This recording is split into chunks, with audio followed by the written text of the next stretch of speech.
નમસ્કાર. અચ્છા, ક્યારે વિચાર્યું છે કે કોઈની પાસે પોતાની વાત માટે હા કેવી રીતે પડાવવી? આજે આપણે આ જ મજેદાર કળા શીખવાના છીએ. આપણો આજનો પાઠ છે યુનિટ 3 યસ આઈ વિલ, જેનો મતલબ થાય છે હા હું કરીશ. તો ચાલો આ રસપ્રદ સફર પર નીકળીએ. જરા વિચારો તો, આપણે જ્યારે કોઈ ફ્રેન્ડને રમવા માટે મનાવીએ અથવા મમ્મી પપ્પા પાસેથી કોઈ વસ્તુ જોઈતી હોય ત્યારે આપણે શું કરીએ છીએ? કોઈને હા કહેવડાવવું એ ખરેખર એક આવડત છે, એક કળા છે, અને આજે આપણે આ જ કળાના કેટલાક રહસ્યો જાણવાના છીએ. તો ચાલો આ કળાને વધુ સારી રીતે સમજવા માટે એક મજેદાર વાર્તાની દુનિયામાં જઈએ અને મળીએ આ વાર્તાના હીરોને, હેરી પટેલને.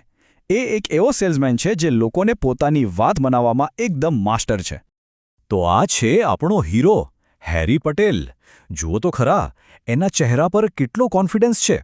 હેરી એક સેલ્સમેન છે અને એનું કામ શું છે? એનું કામ છે ઘરે ઘરે અને દુકાને દુકાને જઈને પોતાની એક ખાસ પ્રોડક્ટ વેચવી અને લોકોને એ ખરીદવા માટે તૈયાર કરવા. અને એની ખાસ પ્રોડક્ટ કઈ છે ખબર છે? એ વેચે છે હેપી હર્બલ હેર ક્લિન્ઝર. આ કંઈ જેવું તેવું શેમ્પૂ નથી હો. આ તો જાણે જડીબુટ્ટીઓનો ખજાનો છે જે વાળને એકદમ મજબૂત અને ચમકદાર બનાવે છે. તો બસ હેરી પોતાના શેમ્પૂની બેગ લઈને સવારમાં નીકળી પડે છે. હવે જોવાનું એ છે કે એનો દિવસ કેવો જાય છે. શું એ કોઈને પોતાની પ્રોડક્ટ ખરીદવા મનાવી શકશે? ચલો આપણે પણ એની સાથે જોડાઈએ. એનો પહેલો સ્ટોપ છે મિસ્ટર જાડેજાનું ઘર.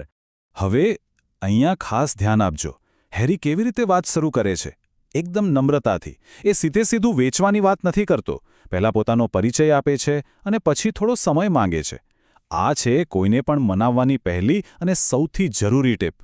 મિસ્ટર જાડેજા એને અંદર તો આવવા દે છે, પણ એમના ચહેરા પર એક સવાલ છે, થોડી શંકા પણ છે. કારણ કે એ એક પોલીસ ઓફિસર છે અને એમની પાસે બિલકુલ ફાલતુ સમય નથી હોતો. અને હવે જુઓ હેરીની હોશિયારી. એ જરા પણ ગભરાતો નથી. એ સમજી જાય છે કે મિસ્ટર જાડેજાની મુખ્ય સમસ્યા સમયની છે. એટલે તરત જ શેમ્પૂની એવી ખાસિયત બતાવે છે જે એમની આ જ સમસ્યાનું સોલ્યુશન છે. એટલે કે આ શેમ્પૂ ઝડપથી કામ કરે છે અને એમાં ફીણ પણ ઓછું થાય છે.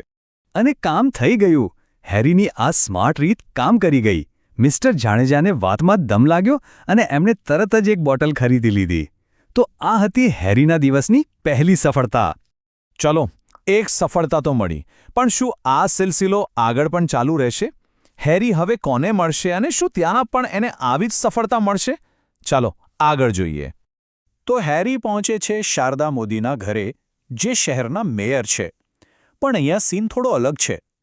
એ ખૂબ જ બિઝી છે અને એકદમ વિનમ્રતાથી ના પાડી દે છે. જ્યારે કોઈ આપણી વાત કે પ્રસ્તાવ માટે આ રીતે ના પાડે તો એને અંગ્રેજીમાં ડિક્લાઇન કરવું કહેવાય છે. હવે જુઓ, ભલે અત્યારે તો ના સાંભળવા મળી, પણ આને હાર ન કહેવાય. કેમ? કારણ કે શારદાજીએ હેરીને પોતાનું કાર્ડ આપ્યું. આનો મતલબ એ છે કે ભવિષ્યમાં વાત કરવાનો એક રસ્તો ખુલ્લો છે. સાચો સેલ્સમેન ક્યારેય આવી તક છોડતો નથી. તો એક હા અને એક ના પછી હવે વારો છે દિવસના છેલ્લા અને કદાચ સૌથી મોટા પડકારનો. હેરી પહોંચ્યો છે રેશમા બ્યુટી પાર્લરમાં.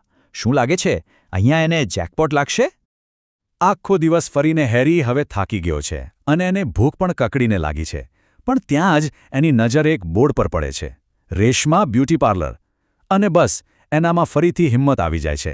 એ મનમાં નક્કી કરે છે, ચાલ બસ એક છેલ્લી ટ્રાય. અહીંયા ફરીથી ધ્યાન આપવા જેવી વાત છે. હેરી પોતાની સ્ટ્રેટેજી બદલે છે. એ જાણે છે કે રેશમા એક બ્યુટી એક્સપર્ટ છે, એટલે એને ખાલી ફાયદા ગણાવવાથી કામ નહીં ચાલે. એટલે હેરી એને શેમ્પૂમાં રહેલી ખાસ જડીબુટીઓ, અરીઠા, આમળા અને શિકાકાઈ વિશે જણાવે છે.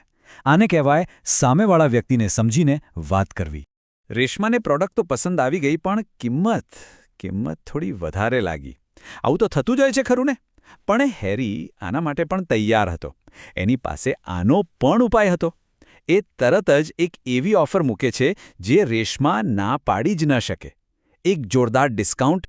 તો હવે શું થશે? શું રેશમા આ ઓફર માની લે છે? શું હેરીને એની મહેનતનું ફળ મળશે?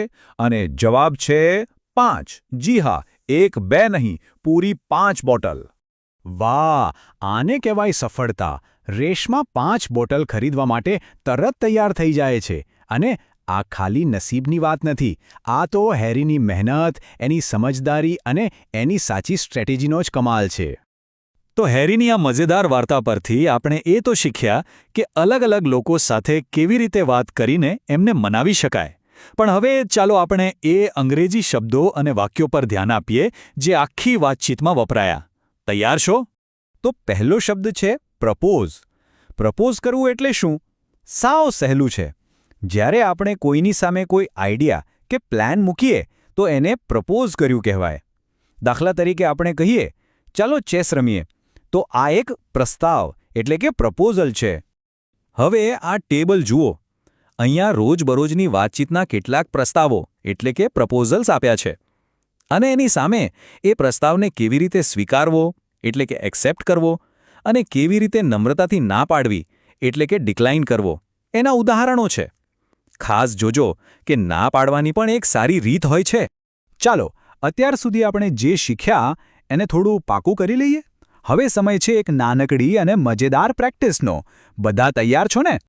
તો જુઓ, અહીં એક મજાની એક્ટિવિટી છે. એક બાજુ એમાં કેટલાક પ્રસ્તાવો છે, જેમ કે ચાલો પાણીમાં પગ રાખીએ, અને બીજી બાજુ બીમાં એના પરિણામો છે. આપણે બસ સાચી જોડી બનાવવાની છે. ચાલો વિચારો તો, કયા વાક્યની જોડી કોની સાથે બનશે? જોઈએ કોણ સાચો જવાબ વિચારી શકે છે. તો આજે આપણે ખાલી અંગ્રેજી શબ્દો જ નથી શીખ્યા, પણ વાતચીત કરવાની એક ખૂબ જ કામની કળા પણ શીખી છે. તો હવે આનો ઉપયોગ કરવાનો વારો આપણો છે. આ અઠવાડિયે આપણે પોતાના મિત્ર કે ઘરના લોકોને શું નવું કરવા માટે પ્રસ્તાવ મૂકી શકીએ? જરા વિચારજો. અને હા, એક વાત યાદ રાખજો, જો સાચી રીતે પૂછવામાં આવે તો હા સાંભળવાના ચાન્સ હંમેશા વધી જાય છે. ફરી મળીશું. આવજો.